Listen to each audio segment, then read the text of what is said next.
Tere! Ma olen Margo ja mulle meeldivad argumendid. Inimese mõtlemises käivad argumendid käsikäes mõtlemis- ja arutelu vigadega. Nad on mõnes mõttes selle korrektse argumenteeritud mõtlemise mündi teine külg. Ja sellest iseenesest ühelt poolt me ei saa otseselt neid kunagi päriselt ära oma mõtlemisest. Ja teiselt poolt ega me ka nii väga ei pea saama, aga oluline on mõtlemis- ja arutelu vigadele pöörata tähelepanu juhtudel, kui nad võivad hakata mõjutama mõnda olulist otsust või mõnda olulist arutelu protsessi. Ja sellisel juhul on hea teada, millised need mõtlemisvead on ja kuidas me neid märgata saame, kuidas me saame natukene vastu seista sellele, et nad saavad meid niimoodi palju mõjutada.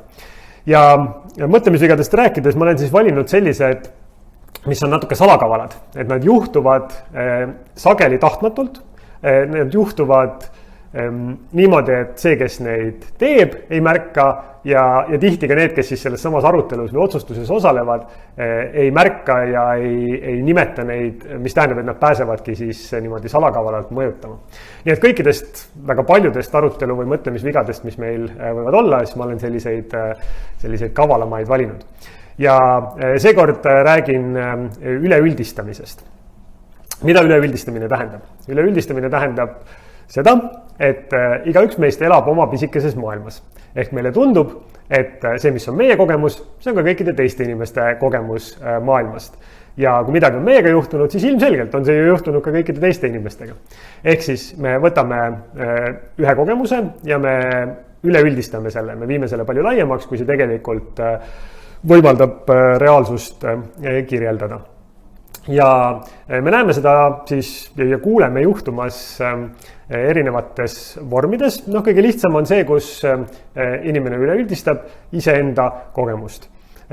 Sageli juba sellises sõnakasutuses seda tehes, öeldes näiteks, et kõik me oleme ju olnud selles olukorras, kus ja siis kirjeldab sealt edasi mõnda enda isiklikku kogemust või olukorda. Veel natukene sellisem kavalam sõnastus, mis kipub juhtuma, on see, kus inimesed võtavad enda kogemuse, aga räägivad sellest sina vormis. Et kui sa teed nii, siis sa saad sellise tulemuse. Mida see tegelikult tähendab on, et olukordades, kus tema on niimoodi teinud, on tema saanud sellise tulemuse, aga seda esitatakse sina vormis. Ja üldisemalt korraks, kui me räägime sellistest demagoogiavõtetest, mis võib-olla on siis nagu rohkem tahtlikult tehtud või mõtlemisvigadest, mis on samad asjad, kui nad tahtmatult juhtuvad, siis meie punased tulukesed või selline häirekellad võiksid meie sees hakata tööle igasuguses kohas, kus me kuuleme hästi laiu või üldiseid seisukohti. Kui keegi ütleb, et alati on nii, kõikidel on juhtunud seda, et igal pool ja alati kehtib see, siis meil kohe peaks minema selline tähelepanu kõrgendatud olekusse, sellepärast, et nii üldiseid väiteid on argumenteeritult peaaegu võimatu kaitsta. Elu meie ümber on väga kompleksne ja kui me selle komplekssuse üritame taandada mingiks selliseks hästi lihtsaks, mustvalgeks või üleüldistatud lähenemiseks, siis seal peaaegu alati hiilib viga sisse. Nüüd, kui me vaatame, kus me seda niimoodi konkreetselt siis enda ümber näeme. Üks koht, kus me seda näeme, kus ma olen seda niimoodi muigega märganud, on see, kui toimuvad avalikud valimisdebatid. Ja siis seal mõni esindaja, mõni poliitik räägib sellest, et kohtumisel valijaga keegi valija ütles talle, et tal on nii. Ja sellest tulenevalt on siis erakond pannud oma platvormi mõne poliitika või punkti. Ehk et see, kuidas ta seda siis esitleb, on, et kuna mulle valija seal Tartumaal kohtumisel ütles niimoodi, siis meil on selline poliitika. Ehk siis üleüldistatakse ühe inimese käest kuuldud kogemust, just kui see esindaks mingit väga palju laiemat sihtgruppi. Võib-olla ta esindabki, aga see ei ole see, mida seal protsessis, aruteluprotsessis välja öeldakse. Organisatsioonis juhina, kuidas ma seda olen näinud, on see, kui keegi minu meeskonna liige tuleb ja tahab muutust, no näiteks ütleme tootes. Ja ütleb, et toote kasutajal on selline kogemus. Ja minu loogiline küsimus on, et kuidas me teame? Kust ma tean, et toote kasutajatel on selline kogemus? Ja siis vastus sellele võib olla mõnel puhul, et aga no mul on nii.